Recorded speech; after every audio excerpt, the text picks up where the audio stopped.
ntabwo imana yacu Ce n'est notre yemerera Dieu. satani Ne laisse pas dire le ko diable aturega. qui nous Imana accuse. yatwikosorera Dieu va nous nk'umubyeyi corriger comme un ariko père. satani atatuje hagati. Mais bene data, bien-aimé, ninde mubyeyi wanegura undi mubyeyi? quel parent peut se accuser un autre parent? Bibiliya avuga ngo uwirata La Bible dit que celui qui pense agitabara ye kwiyemera nk'umuntu utabarutse. que tu ne penses pas que tu es plus que les autres. Beneta, satani yari iburyo. Le diable était comme ça. Ngiye kubabwira ikintu satani akora yari iburyo. Permets- Wari uzi ko Uwiteka Savais-tu que l'Éternel, akuyeho icyo cyaha, il enlève cette iniquité, akuyeho icyo kintu il enlève cette chose cyatuma kudasingira amasezerano, qui faisait en sorte que tu ne voyais pas tes icyo kintu promesses. cyatumaga satani akomeza buri munsi Cette chose qui faisait en sorte aza que le agusura, diable il venait te saluer. aragikuyeho. Entre Ngiye kukubwira mes ngo enfants, umwambaro je viens te dire tes wanduye si vêtements. cyo kibazo, Ce n'est pas le ariko Imana problème. ije gukuraho ibirego bya Mais satani. Dieu a- Abatambyi tujya tugira ibitwanduza, nous qui sommes sacrificateurs, il y a des choses qui nous tâchent, nous salissent. gukunda abantu bakakwanga Aimer les gens, mais ils ne te retournent pas l'amour. biranduza. Hari ukuntu abantu badashaka ko tuba working progress. Il y a des gens qui ne veulent pas qu'on soit comme Abantu une barashaka œuvre. ko tubona twabaye ibitangaza ariko ntibashaka inzira zacu Ils ne z'ibitangaza. veulent pas nous...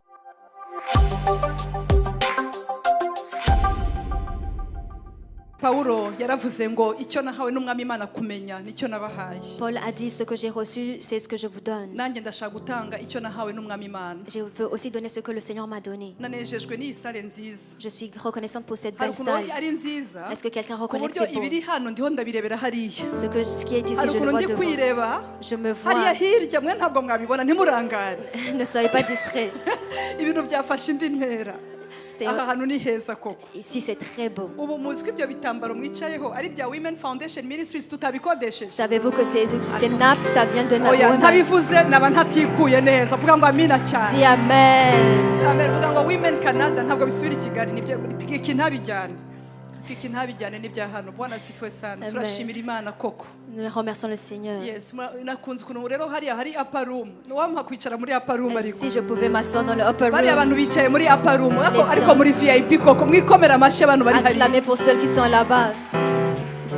Rero Imana Donc, Pasteur Christine Imana iguha umugisha Pasteur muri Bon Berger que Dieu te bénisse. Que Dieu bénisse Pasteur Yes, Christine. haguruka uramutse abantu Pasteur Christine. Si elle peut se lever. Yes, Imana iguha umugisha Pasteur kwa dadi na mami inshuti zanjye Imana ibaha umugisha. Amen. Ya nagira ngo uyu mwanya J'aimerais qu'en ce moment, ya mvuga ijambo Imana yashize ku mutima. partager ce que le Seigneur a mis sur mon cœur. Ya Uwiteka yambwiye ko tumeze nk'umushimu uvuye mu muriro. L'Éternel a dit que nous sommes comme des flammes qui sortent du feu, Yeah, like a brand plucked from the fire. comme une tige qui sort du feu. Yeah, comme un tisson. Un tisson, Oui, c'est comme un tisson. comme un tisson. Oui, arraché du feu. Amen. Ndashaka kuvuga ngo ubwire ma sœur. Dis à ta sœur, Je suis arraché du feu. Amen, je suis arraché du feu. Un tisson Je suis un tisson. arraché du feu. Amen. Arraché du feu. Arraché. Iri terano ryose mubona Ce rassemblement. ririmo abakobwa Imana ikuye mu muriro. Et il y a des femmes dont le Seigneur tire du Iyo feu. mvuga umuriro Quand je parle du feu, simvuga wa muriro wa Fire Week. je ne parle pas du feu de Fire Week. Ntabwo mvuga wa muriro mwiza. Je ne parle pas de ce bon feu. Ndavuga umuriro w'ibibazo. Mais je parle du feu des Ndavuga problèmes, umuriro w'ibigeragezo. des Ndavuga tentations, umuriro wa le kanseri. feu de cancer. Ndashaka wenyine wiyaturire ntiwite ku muntu uri ku ruhande rwawe. Toi-même Iyo prophétise. wagize umugisha Quand tu as la grâce, Imana ikakuzanira intumwa yayo. que Dieu emmène son Wowe ujye serviteur. ufokasinga ntiwite ku bindi. Ne focalise pas sur les autres. Kimwe mu bintu bituma abantu badafata umugisha ni familiarity. Une chose que la familiarité fait en sorte qu'on ne retient pas. Ndashaka uvuge ngo ma sœur, Dis à ta sœur, my dear, I'm a brand je suis un tisson plucked from the arraché fire. du feu, Numvaga wabivuga cyane ngo from the fire. tiré du feu. Uretse wirangareho from the fire. Dis tiré du feu. As I speak now, Alors que je you parle, are out of the fire. tu es arraché du feu. Iyi ni message Imana yampaye muri Connect Conference Montreal. C'est le message que Dieu m'a donné pour Connect Montréal. Umushimu Un tisson uvuye mu muriro. arraché du feu. Mana we mbega satani wakufashe igihe kirekire. Le diable qui t'a retenu pendant longtemps. Satani udatinya abantu bari muri présence y'Imana. Qui n'a pas peur des gens qui sont dans la présence de Iri Dieu. jambo ntabwo ryabwiwe umuntu udasenga. Cette parole n'a pas été dite aux gens qui ne prient pas. Ndetse n'umuntu waribwiwe yitwa Yosuwa. Les gens qui ont reçu ça, c'est Josué. Ntabwo ari Yosuwa mwene Nuni, Ce n'est pas Josué de Nun, ni Yosuwa umutambyi. c'est Josué le prophète. Uyu Yosuwa Josué w'umutambyi qui est yari sacrificateur. harasenga. Il était en train de Ari prier. imbere y'Imana. Il était devant Dieu. Ari imbere y'Imana. Devant Dieu. Maze Satani utagira isoni. Et le diable qui n'a Nawe pas azi honte, iburyo. lui aussi il est venu à sa Azi droite. iburyo bwe. Il est venu à sa Ari droite. imbere y'Imana, Il est devant Dieu. ariko Satani ari iburyo bwe. Mais le diable Muri est à iyi sa droite. conférence, Dans cette conférence, Satani agiye kuva iburyo bwawe. le diable va quitter de ta droite. Agiye kuva iburyo Il bwawe. va quitter de ta Ça droite. c'est une prophétie. Amen. Muri Malaki haravuga, Dans Malachie, ça dit, haravuga 3:23. Malachie 3, 23. Ariko mu Gifaransa n'icyongereza ni 4 ku murongo wa kangahe gutyo. En français, c'est Wa peut-être 4. gatanu haravuga ngo nzabohereza umuhanuzi Eliya Il a dit, je vous enverrai mon Élie ibyago bitarabageraho. avant que les troubles ne vous arrivent. Ndashaka kubwira mugenzi ngo Imana igutabaye muri iyi conference ibyago bitarakugeraho. Dis à ton voisin que Dieu te secourt alors que Ngo- les ngo problèmes ne mwebwe, t'atteignent. Que ngo ntimuzamera nk'abandi. vous ne serez pas comme les Ngo hari autres. ibyago bizaza mu gihe cya nyuma. Il y a des troubles qui viendront Uwo ni après. Malaki wabivuze. C'est Malachie qui Ngo disait ça. bizaza mu gihe cya nyuma. Ils viendront à Ngo uwo la fin. munsi ngo uzaba ari mubi. Mais ce jour sera Ngo kandi uwo mauvais. munsi uzaba uteye ubwoba. Et ça fera Ngo ariko peur. mwebwe Mais pour vous, ngo muzamera nk'inyana vous serez comme des ngo veaux zikimbagira mu kiraro. qui sont en train de courir. Abantu bantabaye bakumva ikinyarwanda neza. Amen. Ati mwebwe muzamera Vous serez comme ngo abubaha Uwiteka ceux qui ngo honorent Dieu. bazaba bari kwiganirira Ils gusa. seront en train de se Ngo maze parler. ibitabo bikabumburwa. Et les livres vont Uwiteka être akaza ouverts. kumva ibyo baganira. Le Seigneur va entendre Igihe ce qu'il abandi dit. bari mu munsi mubi, Pendant que les mwe autres muzaba sont muri mu mal. biganiro bihesha Imana Vous, icyubahiro. vous serez dans les Ngo discussions qui kandi gloire. azabohereza umuhanuzi Eliya. Elle vous enverra le prophète Élie Uwo muhanuzi azaza Il viendra. ari intumwa ije kubanziriza. qui vient vous Ndashimira parler. Imana ko igutabaye ibyago Je bitarakugeraho. rends grâce à Dieu de ce qui te Iyo secoue avant que les amena troubles. ijyanye n'urwego Imana ikujyanyemo. Amen. Haleluya, haleluya. Rero umutambyi witwa Yosuwa Donc ce prophète, Josué, yari umutambyi mukuru. c'était un sacrificateur, le grand Muramubona sacrificateur. muri Zakariya 3 kuva ku murongo wa mbere kugeza ku w'icumi. De Zacharie 1 à 10. Parce qu'on est à Montréal. Amen. Je vais parler en français, n'est-ce pas? Muramugeze ngo fire in my bones. Le feu dans mes os. Il me fit voir Josué, le souverain sacrificateur. Oh Seigneur, debout. Il était debout. Attaqué, mais debout. Attaqué, mais debout. Dans le feu, mais debout. Amen. Dans le feu, Yari mu muriro, mais debout. mais yari ahagaze. Reste debout. Gumuhagaze. Reste debout. Gumuhagaze. Malgré les circonstances. Nubwo waca mu Reste bibazo. Il Gumuhagaze. était debout. Yari ahagaze. C'est pour cela que le Seigneur était là. Nico gituma umwami yari ahari. Il était là. Yari ahari. Alléluia. Amen. Il me fit voir Josué. Il me fit voir Josué. Ça, c'est Zacharie qui parle. Il me fit voir Josué. Yaramwerekanye Il me fit Josué. voir Yaranyeretse. Karine. Karine. Il était debout Yari devant ahagaze. l'ange de l'Éternel. humura nta kibazo uragenda usemura ibyo mvuga gusa n'ubu ndabizi ko uri buvuge igifaransa nakuvangiye nagiye mu gifaransa ugomba kuvuga igifaransa. Pas de problème. Et Satan qui se tenait à sa droite pour l'accuser. Satani yarahagaze iburyo bwe Le diable était à sa droite ari kumurega en train de l'accuser. ari kumurega iki L'accuser. giterane mana Cette conférence nahawe amakuru y'ijuru se vous donne les nouvelles du ciel. ibintu bimaze iminsi bikurega Les choses qui te bikaza t'accusent. bikaguhagarara iruhande Ils se tiennent à tes côtés. bikakumenyera Ils sont en train de bikajya s'habituer. iburyo Ils sont à ta Yesu droite. arabishyiraho iherezo. Jésus va faire mettre fin.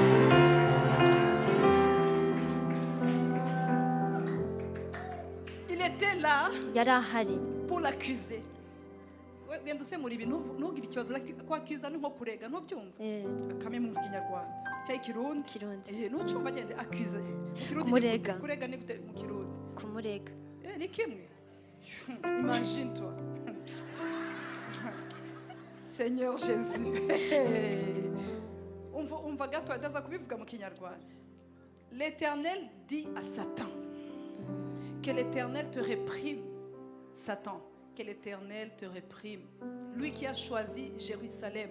Jérusalem, ce n'est pas seulement un pays, c'est toi. Amen. N'est pas... Ok.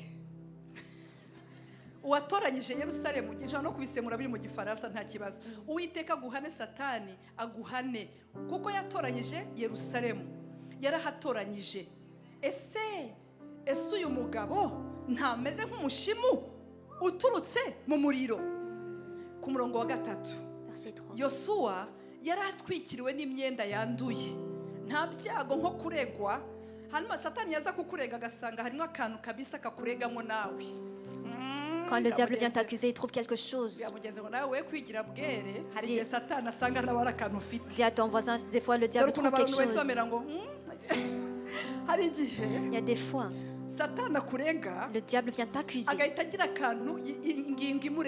et il vient trouver quelque chose. Il y a quelque chose qu'il trouve, il dit, il a des vêtements qui sont sales.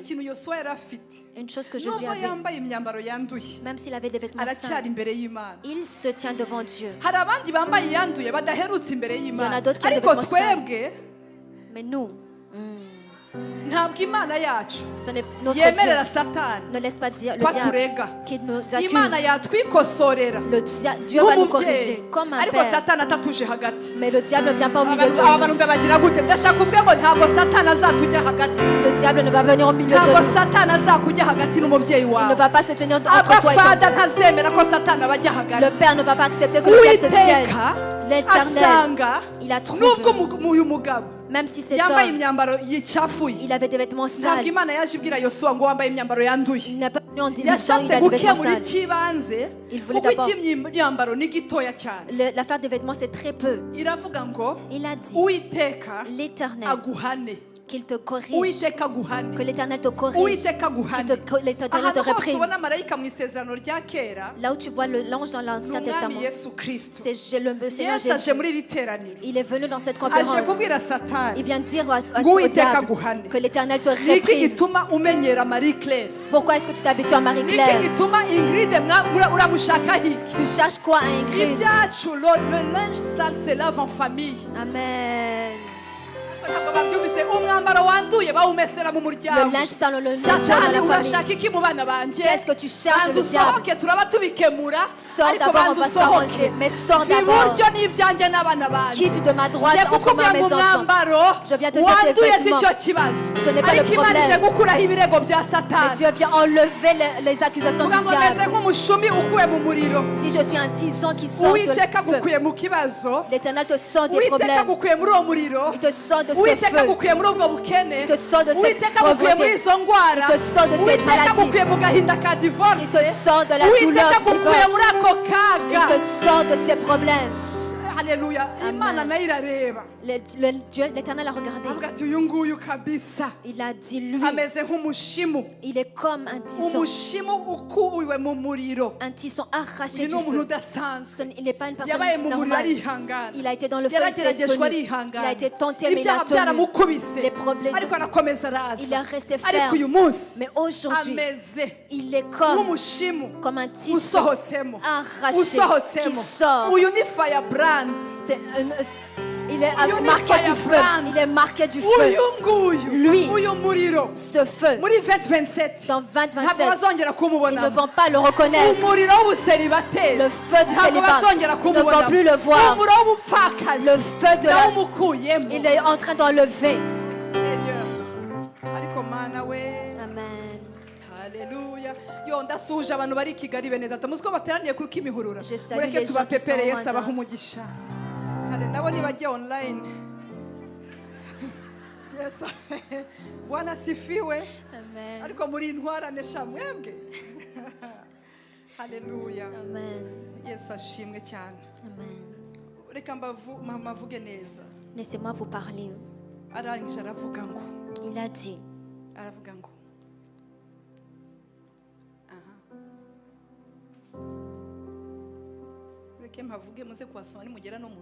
Vous pouvez lire même arriver à la maison.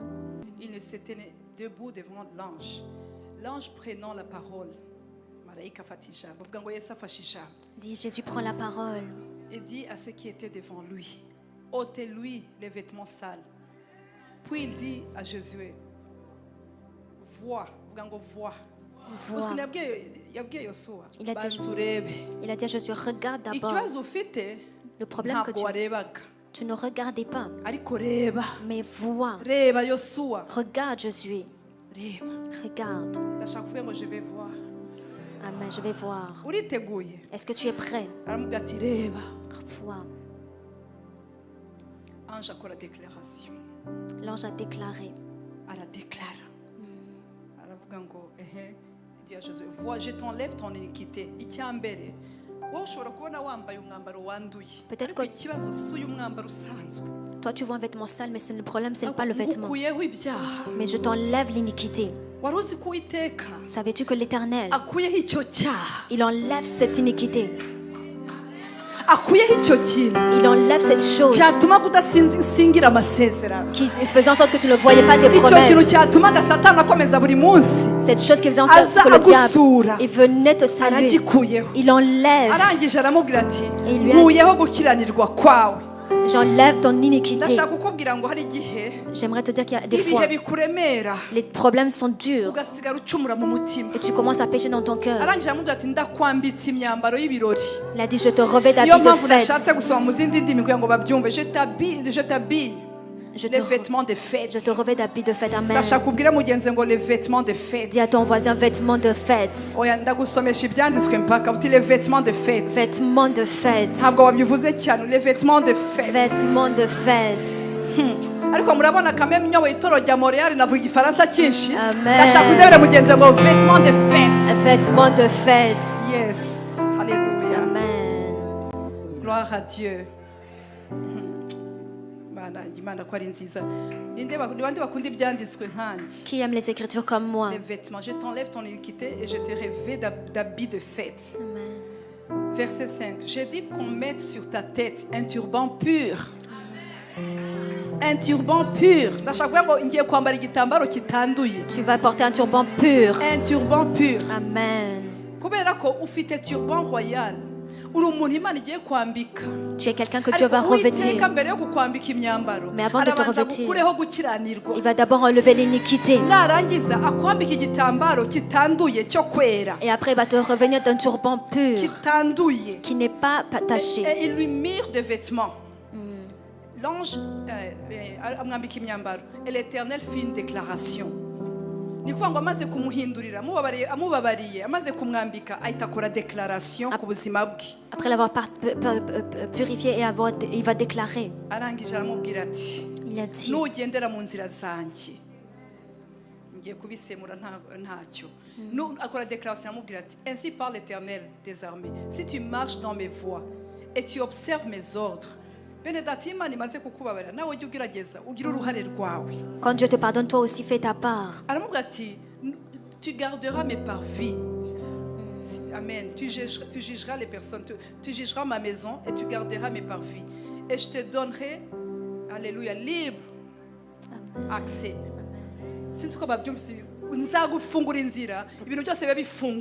Toutes les choses vont s'ouvrir. Donc, toi, fais seulement. Est-ce qu'il y a quelque chose que Josué a fait? Dis à ton voisin, est-ce que Josué a fait quoi que ce soit? Il a enlevé l'iniquité. Il a enlevé toutes les excuses. Il commande à ce que les gens le revêtent de nouveaux vêtements. Et après, il a déclaré. Il a dit, toi, tu seras mien. Et les gens qui se tiennent, ceux qui vont se marcher sur ta couverture, ceux qui vont accepter, qui vont se tenir devant toi. Les hommes des signes. Amen. Dis à ton voisin, peut-être les hommes et les femmes des signes. Amen. Partout où tu vas passer, tu vas laisser des signes.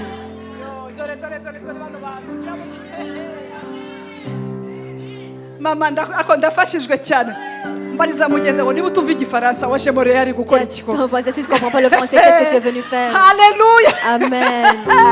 Ndashaka kuvuga ngo hey car ce sont des hommes qui serviront des signes. Ils serviront de signes. Amen. Oh my God. Voici, je ferai venir mon serviteur le germe. Car voici, pour ce qui est dans la pierre que j'ai placée devant Josué, il y a 7 yeux sur cette pierre. Et je graverai moi-même. Sur cette pierre, nziyandikira. moi-même je vais Wari uzi ko uyu écrire. munsi agiye kukwandikaho ngo uri umunyamugisha. Savais-tu qu'il va écrire tu es béni?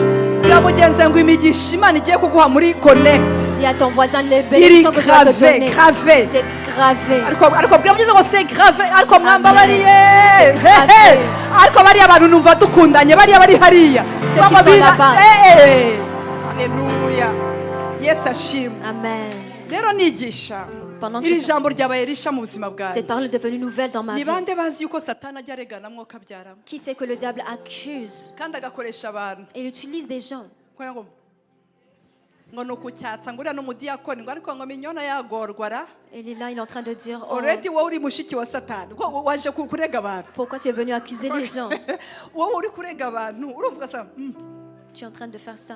nshuti reka kumureba gutya hari umurimo Imana imaze kumukoramo Ne le regarde pas comme ça, il y a une œuvre que le kandi Seigneur umurimo a Imana fait. imukozemo Yana- yawutangiye udahari. Et l'œuvre que Dieu a commencée, tu n'étais pas là. Oya mureke niyigishe. Permettez-moi d'enseigner. Hari ukuntu abantu badashaka ko tuba working progress. Il y a des gens qui ne veulent pas qu'on soit comme Abantu une barashaka œuvre. ko tubona twabaye ibitangaza ariko ntibashaka inzira zacu Ils ne z'ibitangaza. veulent pas nous voir Igihe progresser. utiteguye kubona inzira yanjye Tant que tu n'es pas prêt à yihangane recevoir, ntiduhure Imana iracyankoraho. permets-moi à ce que le Ariko Seigneur mu continue de gihe me travailler. ikinkoraho Mais pendant qu'il me winca intege travaille, ne sois pas découragé. wishaka kundega. Ne m'accuse Yesu pas. yamusanze mu kabare udahari Dieu l'a trouvé dans le restaurant et tu n'étais pas là. atwara umugabo w'abandi n'ubundi yari kumusazana ntacyo uvuze none yaramurekuye nta rubanza ruhari ariko mwambabare ariko hari abantu turi kuba muri iri teraniro Est-ce qu'on cyangwa est ndashaka ensemble? bwira mugenzi ngo nsohotse mu mushumi urimo umuriro ndi umushimu Si. uko uvuye mu muriro. Je suis un tisson qui sort du feu. Hari ukuntu Il y a des fois, Yesu ashimwe cyane Dieu soit loué. ngo uriya ngo n'ibipindi bye yarabiretse C'est les choses qu'elle faisait à la aracyasiganyemo laisser. 20%. Il y a peut-être encore 20% qui restent. urumva ariko nawe ari wowe Et toi nawe ari aussi. wowe Toi aussi. karande ntabwo yoroshe bene data C'est pas facile. ikintu kizingiyeho umuntu imyaka Il y a 20. des choses qui se sont liées à toi pendant plus de Bibiliya 20 avuga ngo ans. n'ibyaha bibasha kutwizingiraho Il a dit même le péché qui nous ariko mu environne. gihe bisigajemo akantu Mais quand il reste encore quelque chose, ni umutambyi il est là. yosuwa ni Il umutambyi était là sacrificateur. yosuwa ni Il umutambyi était là imana sacrificateur. iramwemera Dieu yonyine ije l'accepte. kumusura Lui-même, il est venu le iramwita ngo rencontrer. umutambyi mukuru. Et il lui a dit le grand Dore ikintu sacrificateur. itorero riri kuzira Voici ce que itorero l'Église rya kristo mureke mbivuge Permettez-moi de dire, dufite abavugabutumwa babaye abashinjacyaha nous avons des ngo rero ngo nibabwire ngo barera cyane ngo vraiment ngo nous sommes ngo turi abantu ngo bari saint my dear pensent comme s'ils sont saints. wewe ko mtoto akadutu ariko mwavuze haleluya ariko mwantabaye bene data Yesu ashimwe cyane murahari inshuti yanjye ndebera mugenzi uri iruhande Dis à rwawe ton voisin à côté de toi. ugasanga umuntu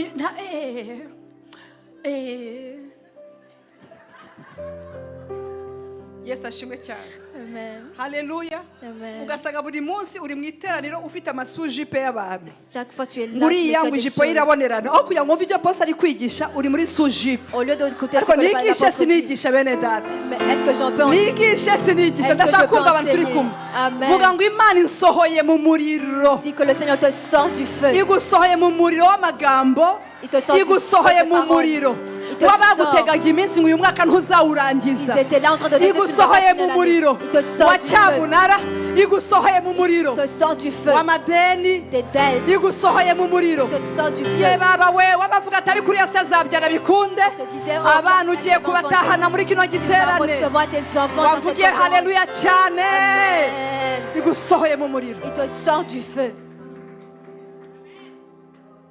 bene data Bien-aimé. ninde mubyeyi wanegura undi mubyeyi Quel parent peut se accuser un autre parent? bibiliya avuga ngo uwirata La Bible dit que celui qui pense agitabara ye kwiyemera nk'umuntu utabarutse que tu ne penses pas que tu es plus que les autres.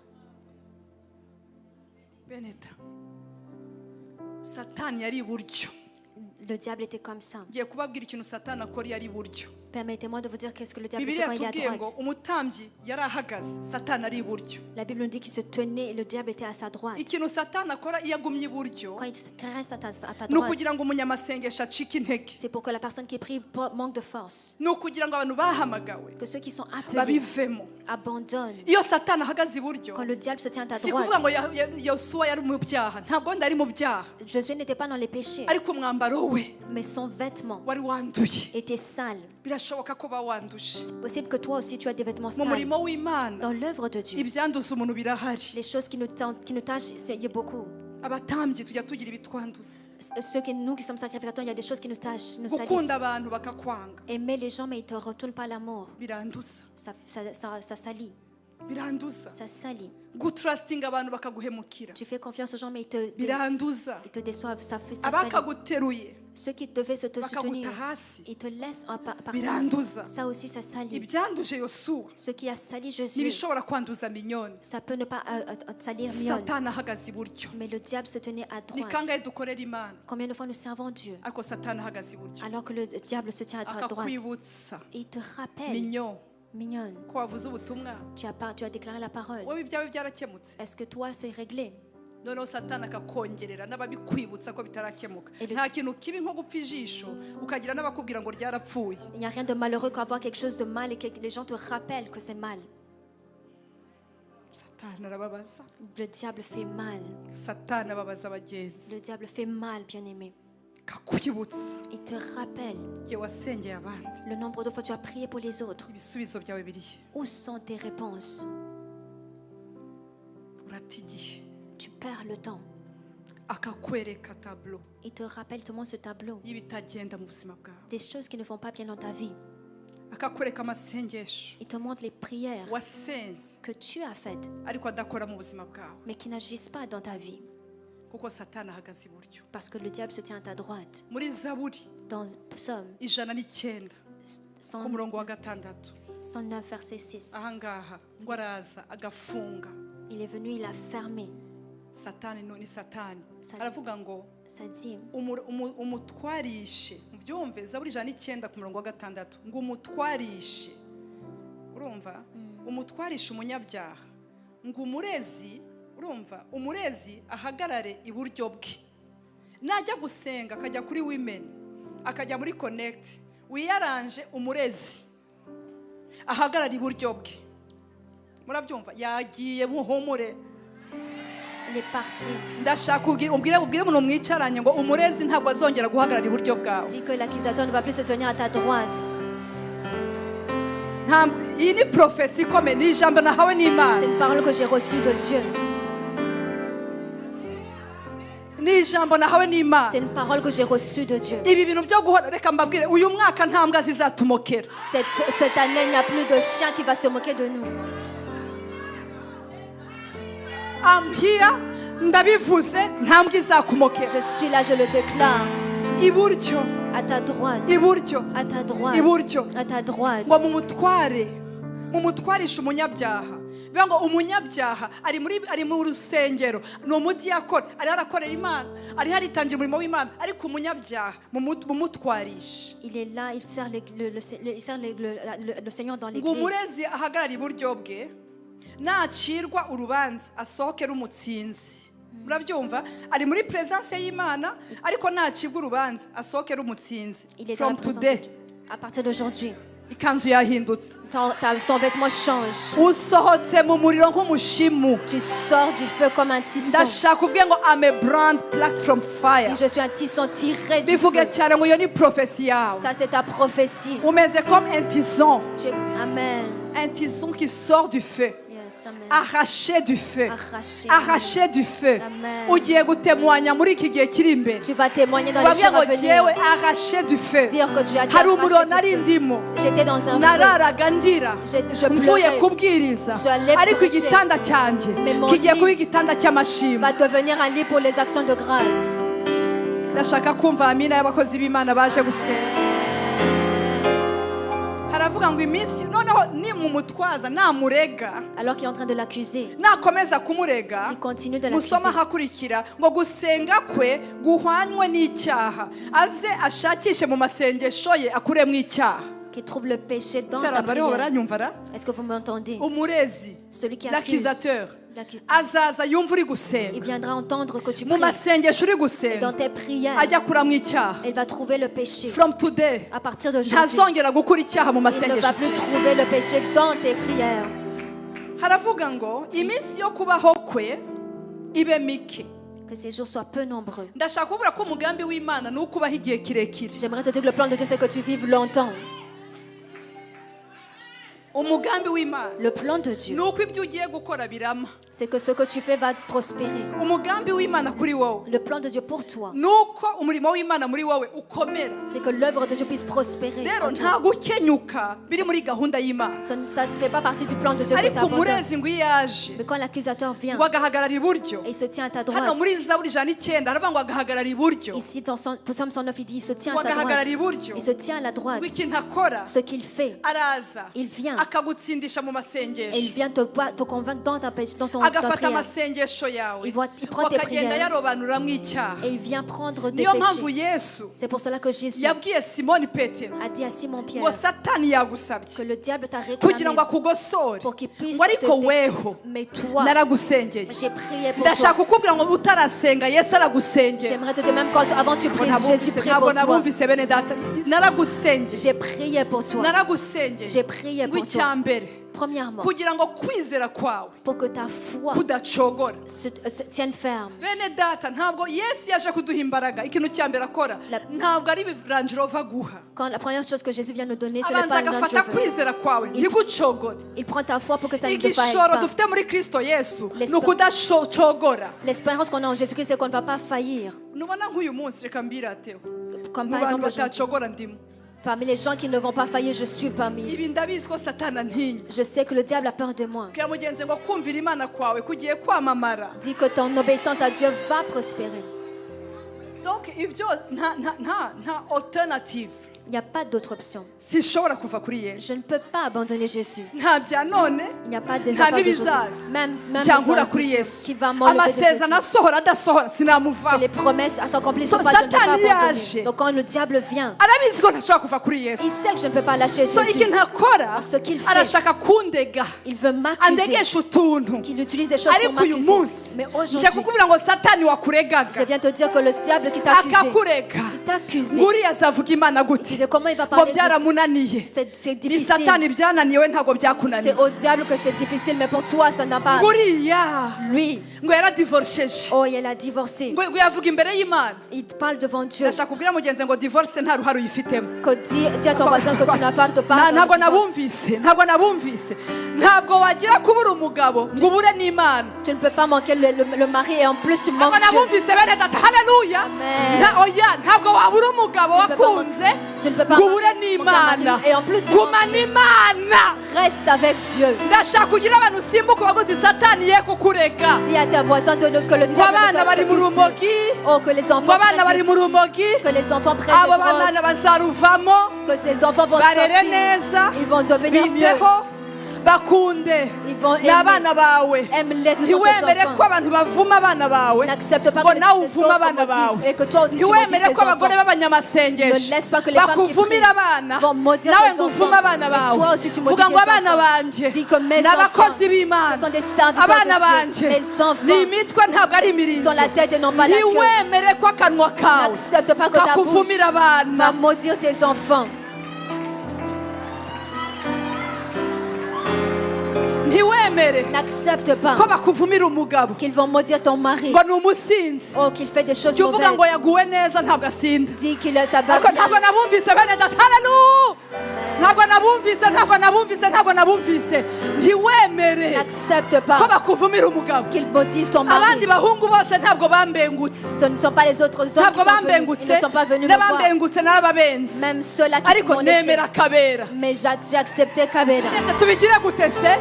Bwira mugenzi ngo uko ameze kose ni uwe. Dis, peu importe comment il est à toi.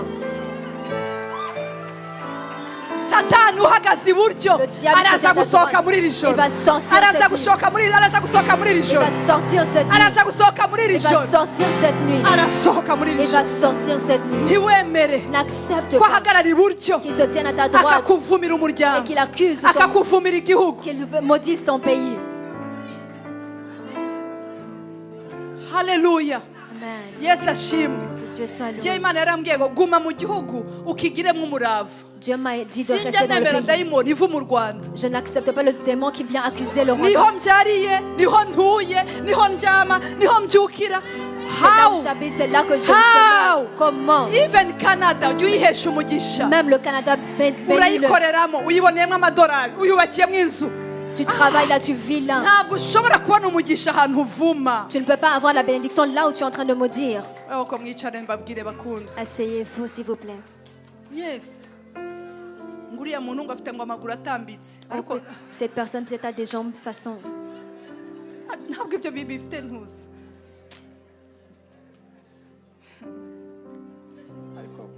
ariko mukabyara ariko rata murankunda nose ntibyatumye mutega indege nyamara murankunda abwira mugenzi ngo kunda poso pe haleluya Amen. haleluya uzi ko umuntu aza agakora association ngo mufatanye kwanga umwana wawe wa Quelqu'un vient et veut faire une association pour détester ton enfant. ngo mujye mugira ngo araje ngo araje Ils vont faire ngo ça. nyiramatama Ils vont dire, oh, cette personne arrive. ntabwo ari byo C'est pas vrai. umugore C'est une femme. iri joro ni iry'abagore n'abakobwa Cette nuit est pour les femmes et les jeunes femmes. n'ejo tuzirirwa muri nige wa mugore Même demain, on sera là. hanyuma nijoro abagabo baza Et le soir, les hommes vont venir. ariko umugore Mais une muri femme, yohana 8 dans Jean 8, ku murongo wa 10 verset 10, yesu aramubaza mugore abakurega barihe il lui a dit, où sont ceux qui t'accusaient? yohana 8 Jean 8, ku murongo wa 10 verset 10, aramubaza il lui a demandé. yesu arunamuka Jésus a levé sa Aramubaza, tête et lui a mugore dit, femme, abakurega barihe où sont ceux qui t'accusaient? ni ukuri si ugukabya Ce n'est pas juste pour parler. ugiye kujya ushaka abakurega Tu vas aller chercher ceux qui t'accusaient ubabure et tu ne vas plus les trouver. yewe ibi ndiho ndabigisha ndi umuhamya Alors que je suis en train de sindi parler, kwigisha ibintu ntabonye je ne parle pas des choses que je n'ai pas vues. abakurega Ceux qui t'accusaient, barihe ils sont où? buriya uzi impamvu gifite n'abakurega ni uko mukiri ku rwego rumwe Sais-tu pourquoi tu as encore des gens qui t'accusent? C'est parce que vous êtes au même niveau. imvuzi zizakomeza ariko hari urwego imana igushizeho Toi, le Seigneur va t'emmener à un certain niveau. ku buryo ntuzajya umenya n'ibyo bavuze Tu ne vas plus même savoir qu'est-ce qu'ils ont dit. ofete kuba kubaza ngo abakurega barihe Alors qu'il lui demande où sont ceux qui t'accusaient. si uko abavuga bahagaritse Ce n'est pas que les gens qui parlaient ont arrêté. ariko hari levo Mais il y a un niveau iri muri yesaya 59 ku murongo wa 19 qui est dans Ésaïe 59, verset 9. nkakunda mu cyongereza J'aime ça en anglais. when Satan shall come in as a flood, Quand l'ennemi viendra comme un fleuve, the spirit of the Lord l'Esprit du Seigneur shall raise a standard vient élever un étendard against him. contre lui. ni ukuvuga ngo hari standard mwuka wera agushiraho Donc il y a un standard que le noneho Saint-Esprit te bakajya met. bavugira hariya Et hino ils sont en train de parler ku là-bas. buryo bizamo nyiramubandi Et toi, tu es en train là. hagati yawe n'ibikurwanya hajemo nyiramubandi Entre toi et les choses qui t'accusent, il y a ku buryo une nta nubwo séparation. uzongera kumva imvugo z'abadayimoni Tu ne vas même plus entendre la voix des démons.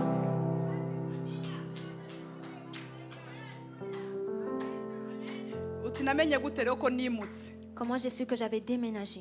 ibintu byambabazaga kera ntibikimbabaza Les choses qui me faisaient mal ne me font plus mal.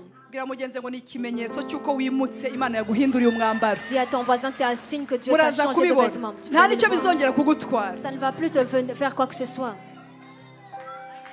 nta nubwo uzabyumva Tu ne vas même plus comprendre. ubuse mbivuge gute masheri Comment je vais le dire? sheri wanjye tubivuge gute aba bantu bariho barabyumva buriya Comprenne. Donc, hariho ahantu rim ugeramo Il y a un niveau où tu arrives. ni rim ugeramo Tu arrives dans une dimension. ugasigara wumva ibintu utabyumva Tu entends les choses mais sans vraiment les entendre. noneho ukabona hari abantu ngo bababaye cyane ugasanga nta nubwo uzi ibibababaje. Tu vois des gens qui sont fâchés, mais tu ne sais même pas pour qu'est-ce qui leur fait mal. Ibyo bintu nibigutera igihe. Parce que ces choses te font perdre du temps. Can I tell you something? Urura competinga n'umuyaga, urura gwana n'umuntu udahari. Tu compétitionnes avec le vent Urura des gens gwana qui sont pas là. n'ikibazo cyavuyeho. Tu combats avec un problème qui est déjà enlevé. En fait, hari ahantu Imana igiye kugushira. Il y a un endroit où Dieu va t'emmener. Ejo donc avant-hier tous. Avant qu'on arrive. Mwese mumenye igihe nazi. Yesu ashimwe cyane. Dieu soit loué. Bwana sifiwe. Dieu soit loué. Numvise ijambo. J'ai entendu cette parole. Ni message Imana yampaye. Numvise ijwi. J'ai entendu cette voix. Une voix audible. Audible. La voix qui retentit. Rivuga ngo embodiment. Qui dit comme un revêtement. Embodiment. Comme un revêtement. Byari rikomeye. C'était très fort. Dukunze Yesu igihe ku buryo ntitukiri muri ba mukabyayire bavuga ngo bumvise batumvise. Nous ne sommes plus de ceux-là qui disent on a entendu sans vraiment entendre. Ndashaka kumbwire ngo ubuhamya bwanjye. Dit celui comme mon témoignage. Iyo numvise ijwi ry'umwuka mu mutima ndakubwira ngo ni mu mutima. Quand j'entends la voix du Saint-Esprit dans mon cœur, je te dis ça vient du cœur. Ariko iyo ntabwo byari mu mutima ni ijwi. Ce n'était pas dans mon cœur, c'était vraiment une voix audible. Ijwi. Comme une voix qu'on entend. Bake narabibabwiye muri committee. Ijwi. Une voix. Embodiment. Comme un revêtement. Sinzi ko arumva ikintu ugahita uvuga uti karabaye. Muri embodiment ugahita wumva ikintu kirimo body ukavuga ni iki kibaye mana ukumva ufite n'ubwoba bwo kujya kubishaka kuri Google. Des fois tu entends quelque chose et tu as même peur d'aller chercher sur Google. Hanyuma mpita ndarishaka. Et j'ai cherché. Iri ni ijambo ryacu. C'est notre parole. Ngo ni ikintu. C'est quelque chose. Embodiment refers to the act of giving a tangible, visible or concrete form. C'est quelque chose qui donne une forme visible. Something is about to be concrete. Quelque chose qui va devenir concret. To an idea. Comme They une used idée. to see you as a woman who has ideas. Ils te voyaient comme une femme qui a des idées. But this time, Mais cette fois-ci, it's concrete. c'est concret. Ntabwo bazongera kuvuga ngo wa muntu urota bagiye kubona inzozi zawe. Il ne va plus voir quelqu'un qui rêve, mais ils vont voir tangiblement. Ntabwo sinzi niba nabivuga neza. Ngo uriya muntu ibintu mbega bisa nkaho wagira ngo n'abantu bose baba bavuga atari ko nyiramama wacu ibyo Imana yamubwiye byabanje bigasohora. Comme quelqu'un qui va dire les choses, mais se demande si ces choses vont se manifester. Embodiment, a person, Donc, a thing or form that represents or expresses an idea, quality or concept. c'est comme une incarnation, quelque chose qui manifeste une idée ou un concept. Examples. Comme des She's the embodiment of kindness. C'est comme elle représente la bonté. So she perfectly represents Donc, parfaitement, elle représente kindness. la bonté. Ni nka statue. C'est comme un statut. Ni ikintu gifatitse. C'est quelque chose qui est Ni tangible. ikintu gisymboliza Quelque chose qui ko symbolise umudendezo wawe waje. que tout ce qui à toi vient. Bifatitse. C'est tangible. Nahise numva hahandi avuga ngo ijambo rihinduka umubiri. J'ai entendu ces paroles qui disaient la parole est devenue So muri iyi chair. konferanse Donc dans cette conférence, Satani agiye kuva iburyo bwawe. le diable va quitter de ta droite Ikimenyetso le nuko hari signe. ibintu byasaga nkaho biri mu cyuka. Il y a des choses qui ressemblaient comme si c'était dans Bigiye kuba l'atmosphère, ibifatitse. mais ils vont devenir tangibles. Ntabwo uzongera kuvuga ngo Imana yambwiye center abantu bazalaunchinga center. Tu ne vas plus juste dire le Seigneur m'a dit, mais ils vont le voir, centre. Babyumvise buriya ntabwo uzongera kubwira abantu ngo Imana yambwiye center. Ntabwo tuzongera kubwira abantu ngo Imana yatubwiye cathedral bazayitaha. Ils ne vont plus juste dire qu'on a entendu cathédrale, mais ils vont voir ça. Ntabwo mana we ntabwo tuzongera kubwira abantu ngo Imana yambwiye abana bazahemba abana On bawe. ne va plus juste dire que le Seigneur nous a promis des enfants, mais ils vont les voir. Shaka abantu nka batatu babwire ngo bigiye gufatika. Dis à 3 personnes, ça va se manifester. Babwire batatu ngo bigiye gufatika. Ça va être tangible. Vuga ngo embodiment.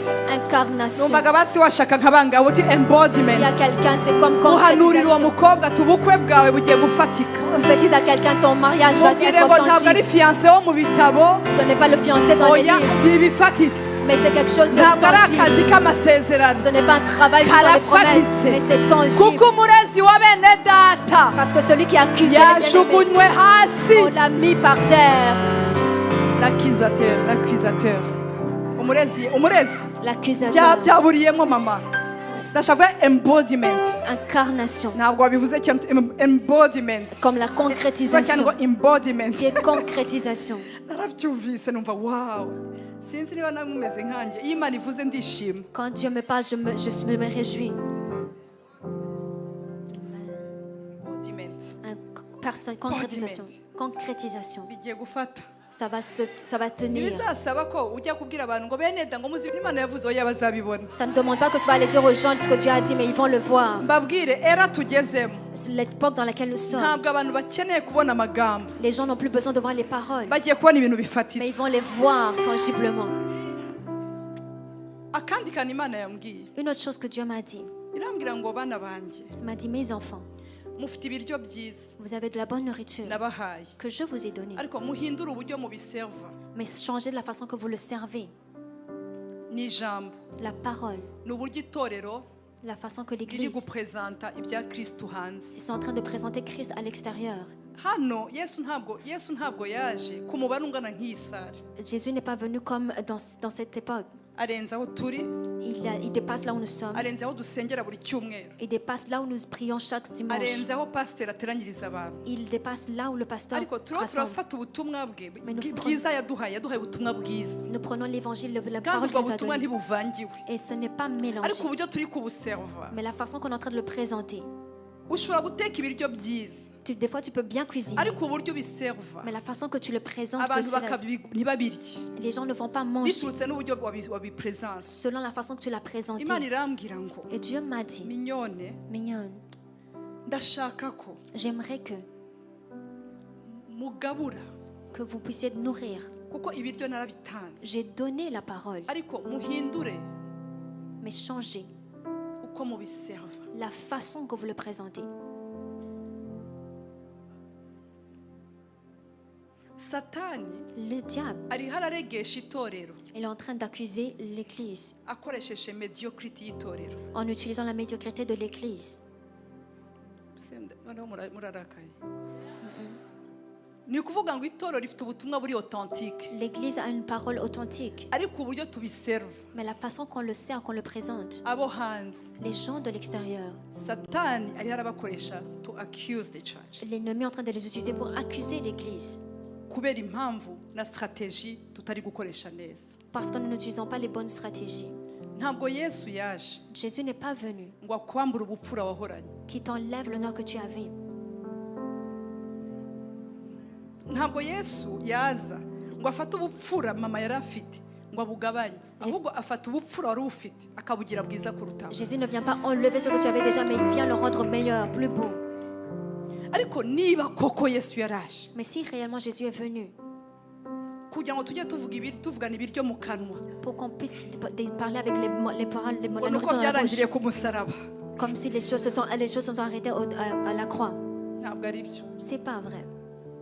niba Yesu koko yaraje Si réellement Jésus est venu, kugira ngo tube tutacyubaha ababyeyi bacu qu'on ne soit pas en train d'honorer nos parents, ntabwo yaje neza c'est qu'il n'est pas bienvenu. ariko Yesu Mais Jésus, ntabwo yaje kudukuraho les valeurs il n'est pas venu nous enlever nos valeurs. ntabwo yaje kudukuraho values z'ukuri Il n'est pas venu nous enlever les valeurs véritables. ikindi Yesu Une autre chose que Jésus, mureke mvuga ukuri sibyo hari permettez-moi ikibazo de parler. ni bande bashaka ko mbabwira Est-ce que vous voulez que je parle? Yesu arabizi kuri umurundikazi Jésus sait que tu es burundaise. ariko umumama w'imyaka 80 Une maman de 49 ans gudo qui, kuri TikTok qui est là sur TikTok.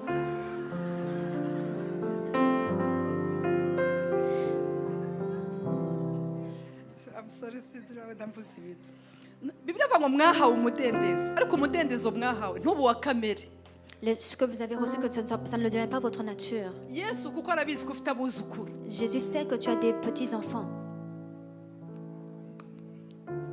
accusateur murezi L'accusateur, ariho arakoresha maniyeri itorero rero rirakoresha akarikubitisha Il utilise- kugira ngo abantu badakizwa il utilise la façon que l'Église fonctionne pour que les gens ne soient pas sauvés. ariko iri joro Mais ce soir, umurezi wari uhagaze iburyo l'accusateur qui était à droite, yasohotse il est sorti. ndabibona wabyumvise Je nabibonye vois ko que tu as reçu. nabibonye ko Je wabyumvise vois que tu as compris. sinzi abantu bagiye mu biterane binini Je ne sais pas combien sont allés dans des grandes conférences, by'aba Osborne, comme le T.L. Osborne, by'aba Benny Hinn. le Benny Hinn. Sinzi ko murabona ko umwuka wera agira aba smart. Est-ce que vous avez déjà vu que le Saint-Esprit est intelligent? Ibintu nabonye Les choses que j'ai vues. sindabona imbaraga z'umwuka wera zigusha abantu ngo bambare ubusa. Je n'ai jamais vu le Saint-Esprit faire tomber les gens, mais ils sont nus. Ibande babibonye ntabwo ndabibona. Je n'ai jamais vu Umuntu ça. araguruka gutya ariko akagumya yambaye. Quelqu'un saute comme ça, mais il reste habillé. Ntavuga ni ko umwuka wera ari smart koko. Et je me dis, le Saint-Esprit est vraiment intelligent. Sindabona umuntu umeneka umutwe kubera puissance du Saint-Esprit. Je n'ai jamais vu quelqu'un se casser la tête à cause du Saint-Esprit. Sindabona mama SP imyaka nakoreye Imana twuzuye umwuka pe.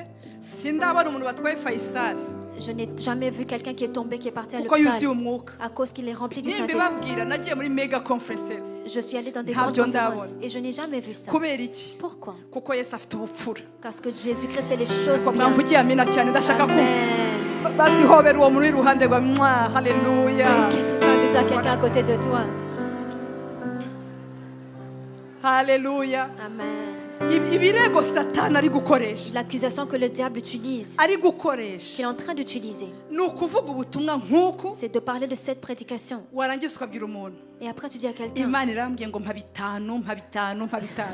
que Dieu dit de me donner 5000. C'est quoi ça? C'est quelle manière? C'est ça. Mureke Satani ava iburyo. Laissons que le diable quitte de notre Ibande droite. turi kumwe aha ngaha. Est-ce qu'on est ensemble? Satani ava Que iburyo. le diable quitte de notre droite. Ni ukuza kuvuga ubutumwa nk'aha muri Marriott. Nous venons parler de la parole de Dieu dans Marriott. Twarangiza fagitire ya Women Foundation ntibarishura. Akizateur akaza. Et la facture n'est pas payée. akavuga ati l'accusateur ba bandi vient. bakora ibiterane bakizamura ntibishure. Et dit aux les gens qui Ndashimira sont Imana ko icyo Je rends Satani grâce à Dieu. atazakituregesha. que ça, le diable ne va pas Ni venir bande nous bamvugira accuser. amina cyane ndashaka kumva haleluya. Amen. Ndashaka kumva Est-ce haleluya. que je peux entendre Umva Alléluia? rero ibintu Imana igiye kugukorera. Regarde les choses que Dieu va Ugiye faire. gukorera Imana abana bawe bige. Tu vas servir le Seigneur et tes enfants vont aller à l'école. Ndashaka kubabwira ubu n'ubuhanuzi mbahaye abana banyu bagiye kuva mu rugo. Vos enfants vont quitter la maison. Haleluya. Amen. Amen. Amen.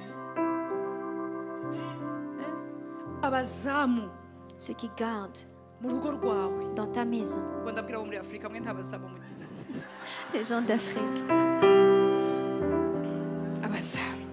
les gardiens, Abazamu. les gardiens. Ugasanga barabizi ko ujya uvuga ni wowe uyoboye Fire Week ariko ni wowe ugira umunwa mu rugo.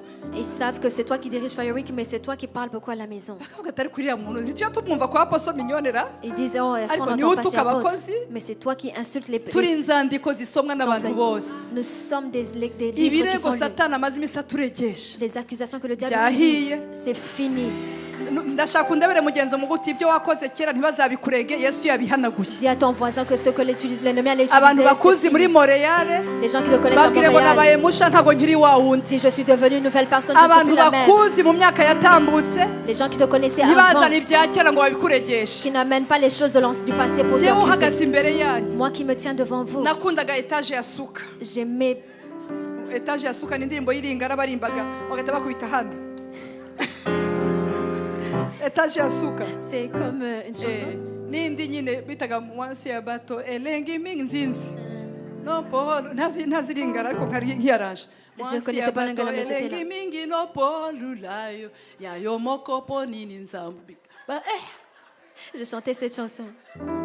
Nagira ku nzambo mbega nkazamura koko. Et je levais ma voix Kuri Odeon Palace. à l'Odéon Palace. Bira bitaga ama playback ufata indirimbo ukayisubiramo gutya. On faisait jouer la chanson et Naruwa toi tu grave. répétais. J'étais- Aho uri kuri Odeon. Simenye ibyo ari byo urabizi ko tukiri bato twarimbaga ngo je déclare dukuze dusanga ni je déclare. Quand on était plus jeunes, on chantait, on ne savait pas qu'est-ce qu'on était en train de chanter. Hanyuma Yesu aramfata. Et Jésus m'a saisi.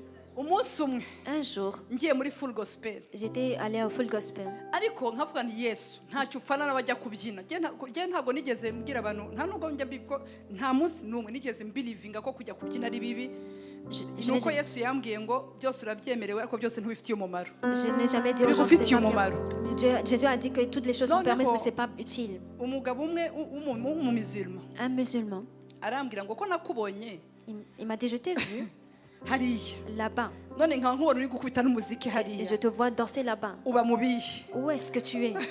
Ndavuga rero manu urabizi kubera uriya mugabo Et j'ai dit, tu connais cet homme. atarazareka gukizwa. Il ne va pas, il va être sauvé. Reka mbireke. Laissez-moi de laisser là comme ça. Ariko Mais ugasanga umuntu nanjye gukorera Imana. alors que j'étais allée servir le Seigneur, Sinigeze njya mu ngeso mbi. je ne suis jamais allée faire des Sindi mauvaises kwigira choses. umwere. Je ne suis pas en train de me rendre Ariko sainte. kuzine Odette ari hano. Ma- Sibyo. Nari umuntu sirwa mutima wa bien. Ni ukuri. J'étais une personne bien. Mubaze abantu twiganye. Demandez aux gens avec qui on a étudié. Nta nubwo navugaga. Je ne parlais pas. Ariko burya umuntu aba umunyabyaha atavugaga. So noneho Mais nanjye gukorera Imana. quand j'ai commencé à servir le Seigneur, Ukumva umuntu aravuga ngo nguriya ndamuzi munyakabiga kunzihe. il disait, oh, je connais cette personne à Nyakabiga, mais où est-ce que tu le Accuser connais? agahagarara hano. L'accusateur se tenait là. Sinzi ukuntu rero kera accuser abaga azi ko abakobwa bose b'inzobe bakubaganye ariko ibikara bihabwa umugisha. L'accusateur pensait que les gens clairs de peau faisaient beaucoup de Ariko péché. ibikara biri hehe mu Que les gens kagari. qui sont de peau sont Abakobwa bose b'ibikara babaga bitonze n'abakubagana tuzi bakubagana. mais que les gens qui Mama font Olive. beaucoup de bêtises, ce sont les personnes avec la peau claire. twebwe Mais nous, ukumva gusa niba ari ikibazo cy'inzobe nguriya ngo kumana il kumana disait seulement les personnes comme ça. ariko Mais dukorera Imana nous avons servi le Seigneur. dukorera Imana Nous servons Dieu. accuser L'accusateur kuregesha nyakabiga qui vient t'accuser, akakuregesha ngagara il vient t'accuser avec ukibaza Ngagara. nari mfite imyaka ingahe mu ngagara ku buryo buriya muntu ajya kundegesha mu Tu te ngagara penses à quel âge tu avais pour que les personnes viennent ariko t'accuser. iri joro Mais cette nuit, ukuregesha celui qui t'accuse, wa muntu mwagendanye celui qui tu as marché avec, nanashaka kwandikira umuguti byari byo ariko byararangiye même si t'écris, tu vas lui dire ariko c'est ariko pas vrai, mais mwamvugiye c'est amina fini. koko mwamvugiye amen Amen. Yesu abaza umugore Jésus a demandé à la femme, abakurega bari he où sont ceux qui t'accusent? ukuntu umugore yamusubije La femme a ngo répondu, ntabo ils ne sont plus ugiye là. gusohoka muri iri teraniro ntabahari Tu vas sortir de cette conférence, ils ne seront hari plus là. amadosiye ariho aratwikwa muri iri joro Il y a des dossiers qui sont réglés cette nuit. uwiteka agiye kugukingiriza nk'uko yakingirije mariya L'Éternel va te bagiye protéger comme il a protégé kugushakisha Marie. bazamura ibirego Ils ntibazakunda vont chercher les accusations, mais ils ne vont pas icya trouver. mbere Premièrement, imana ikubye communication hagati y'abakurega n'abo bakuregaho l'Éternel coupe la communication entre ceux qui t'accusaient et abo toi. bantu ndabagira gute noneho abavuga ngo ntukora isoko ryiza mu bintu byose ukoze ngo urabyica Toutes les choses que imana tu fais, ikubye c'est mauvais. communication Dieu coupe la communication y'abakurega entre ceux qui n'abo t'accusent bakuregaho et ceux qui viennent n'abo t'accuser. bakuregaho Là, ils vont nyamara t'accuser. ubu ni ubuhanuzi bwawe Ça, c'est ta prophétie. abavuga ngo ntabwo uri good performer mu kazi Ceux qui disent ngo que tu ne travailles icyongereza pas cyawe bien, cyarakunaniye que ton anglais ngo est ntabwo uri compliqué, umugenzi mais que tu n'es ngo pas ntabwo comme ushobora les jeunes. gukomeza kujya muri ako kazi Tu ne peux pas continuer à aller dans uwiteka ce akuyeho ibyo travail. birego L'Éternel vient enlever ces choses. uzakora ako kazi Tu feras ce niko travail uwiteka imana ivuze C'est ce que l'Éternel kugeza ugiye déclare. muri retirement jusqu'à ce que tu ailles en hari abantu retraite. ndondabwira muri iri joro Il y a des gens à qui je hari abantu parle. ndondabwira muri iri Il y a joro des gens à qui je parle. satani ukuregesha L'ennemi qui t'accuse. agaca muri baramukazi Et bawe il passe au travers de ta famille. uraza kubibura Tu ne vas imana plus iguhaye trouver. igikundiro L'Éternel te donne de abajya l'amour. kukurega ku mugabo wawe Ceux qui allaient t'accuser ngo vers ton umugore wawe mari. Oh, we ta yataye femme. umutwe Oh, elle fait des ariko choses. umuntu uta umutwe akagura ikibanza Quelqu'un qui perd la agata tête umutwe pour akagura cacher. inzu Elle achète agata des umutwe maisons. agasubira i kigali akajya gushaka ibibanza mu bugesera Pas la tête, mais elle va umuntu acheter uta des terrains. umutwe Quelqu'un qui parle la tête. akigisha abana mu mayuniverisite ari top Mais elle envoie les enfants à l'université. ariko wamvugiye haleluya uti niba Est-ce que narataye quelqu'un peut umutwe dire Alléluia? ariko ni bande turi kumwe aha Est-ce qu'on est ngaha ensemble? umuntu ata umutwe Est-ce que quelqu'un peut perdre la tête? agatuma urugo rumera neza Mais son foyer se porte bien. sha ntabwo wataye umutwe Non, tu n'as pas perdu la nta tête. lavage de cerveau Tu n'as pas été lavé dans ntabwo ton uri cerveau. brainwashed Non, tu n'es pas lavé dans uzi le icyo cerveau. ukeneye Tu sais ce que tu yesu veux. wawe ni muzima Jésus est vivant. yesu arashaka ko uzajya no mu ijuru Il veut que tu ailles dans le ciel. abagore mbabwire Les femmes que je vous adukureho dis, ibyaha il nous enlève l'iniquité. adukureho imbyiro Il nous enlève ces choses. adukureho amagambo Il mabi nous enlève ces mauvaises paroles.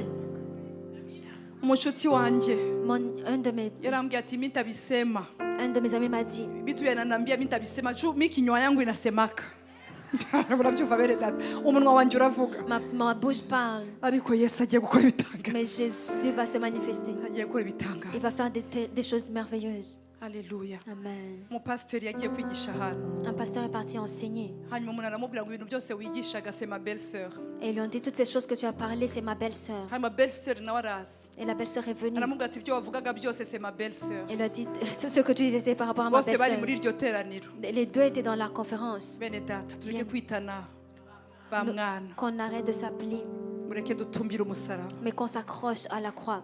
dusohowe mu muriro Nous sortons du feu. umuriro Le feu, uraza kubibona tu vas le voir.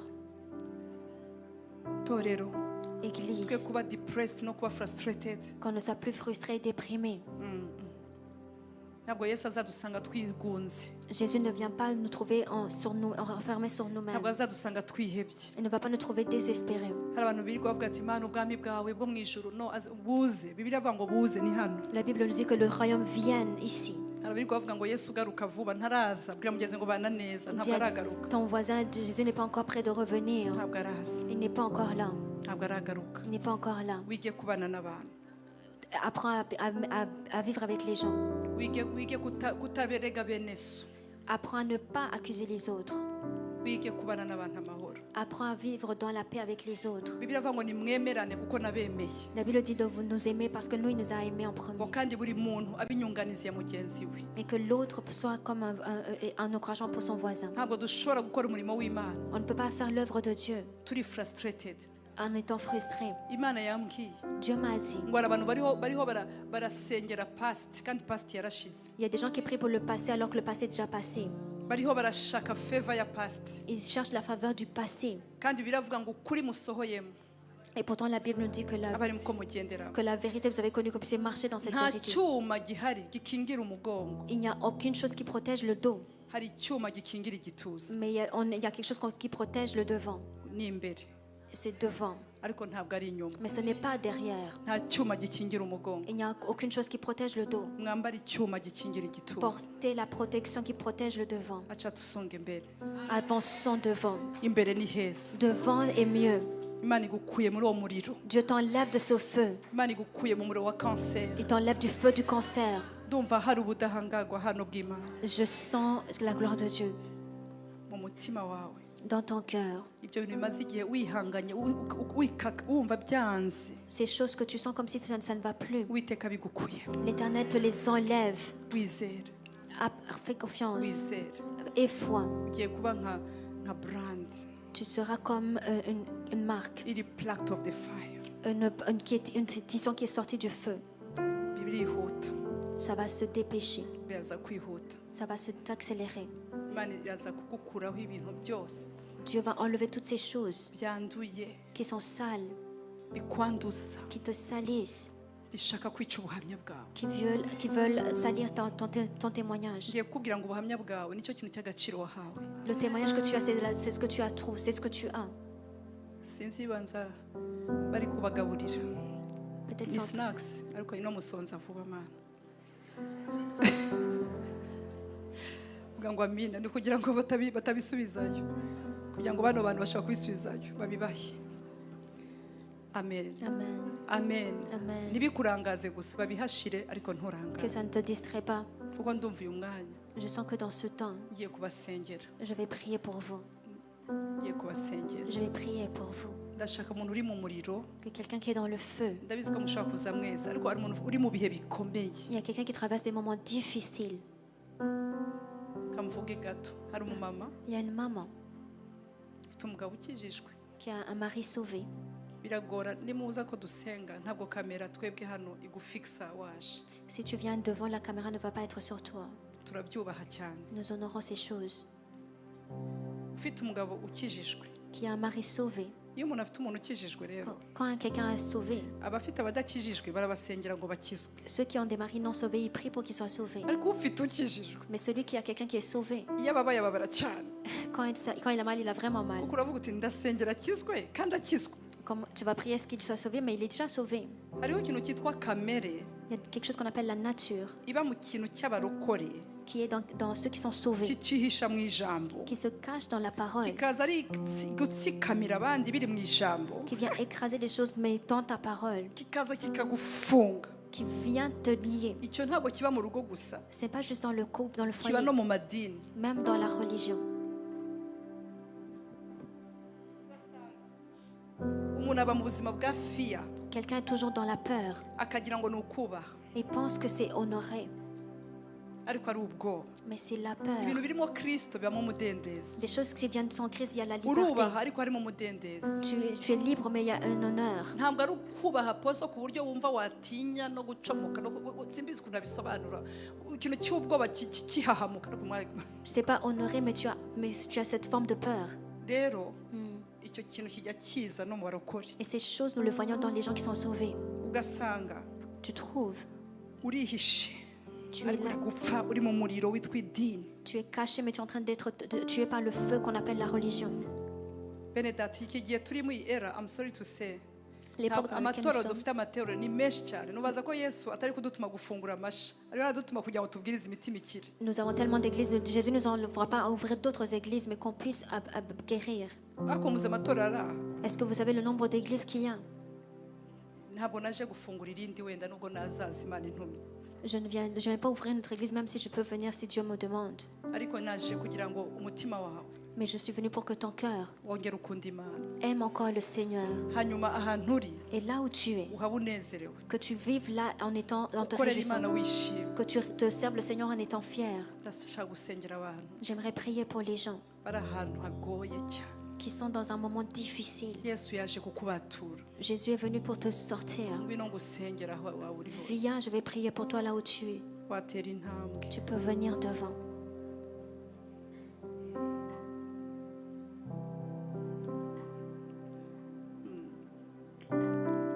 God bless you. Imana ibahe umugisha. Yesu abahe umugisha. Que Dieu vous bénisse.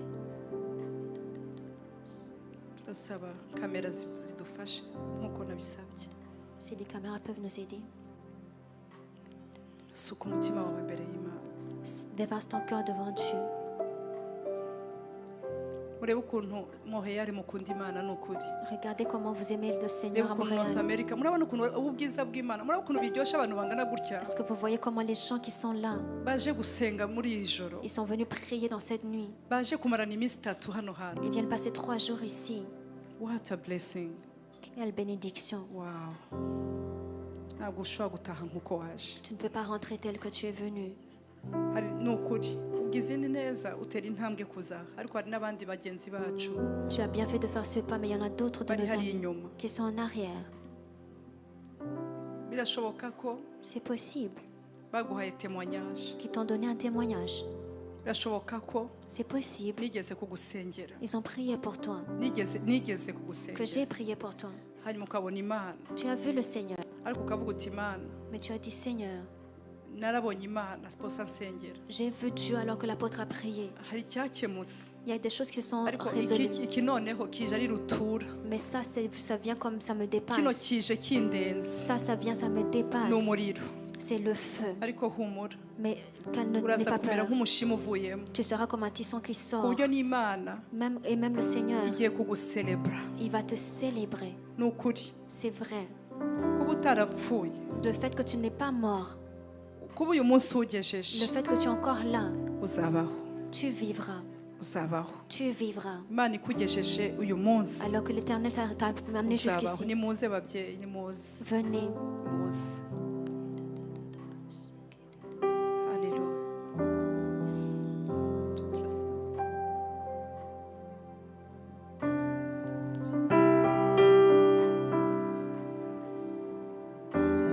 Turagushima Mana. Turagushima Papa. Gira neza abana bawe. Oh Yesu. Kiza. N'abari inyuma mufatanye nanjye gusenga sibyo? Même ceux qui sont en Hari arrière, on peut ubwiza prier. bw'Imana hano. Il y a la gloire de Dieu. Yesu en ariho ce arabohora abagore. lieu. Il est en train de guérir. Ariho arakiza imitima. Il est en train de guérir les cœurs. Humura nshuti. Mana, turabasengera cyane ba diaspora. Nous prions pour vous, la diaspora. Turabasengera cyane. Nous prions pour vous beaucoup.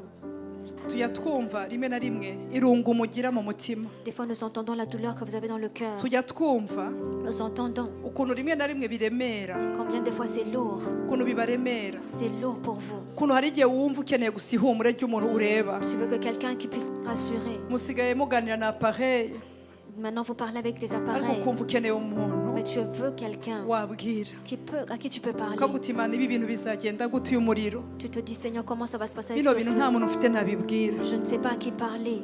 ariko Uwiteka Mais l'Éternel, agusohoye muri icyo kibazo, il te sort de ce problème. icyakuregaga Ce qui t'a accusé, kigiye kubura, ça va s'arrêter. icyakuregaga Ce qui t'a accusé, kigiye kubura. ça va s'arrêter. Hari umuntu uri hano, Il y a quelqu'un ici, urakora pe, tu travailles, ubona amafaranga menshi ku kwezi, tu as beaucoup d'argent, ariko inyatsi mais celui qui ku buryo uhora mu madeni, tu es tout le temps dans les dettes. arakuremereye, C'est lourd sur toi. ni menshi, C'est tellement lourd. urumva biremereye, Tu sens que c'est lourd. urumva biro birafekta umubiri wawe. Tu sens que ça affecte ton corps. Suka amararira yawe imbere y'Imana. Déverse ton cœur devant Dieu. Hari umuntu avuga ati Mana se nzabwira abantu gute Il y a quelqu'un qui se dit comment est-ce que je ko vais dire aux ngize gens esheke inshuro ebyiri que j'ai échoué pendant 2 fois mu buzima bwawe. dans ta vie. Ntiwigeze ubona Tu n'as jamais vu ababyeyi bawe batana, tes parents te ntabwo séparer. wigeze ubona aba onkle batana, Tu n'as pas vu tes oncles nta se batante séparer. batanye.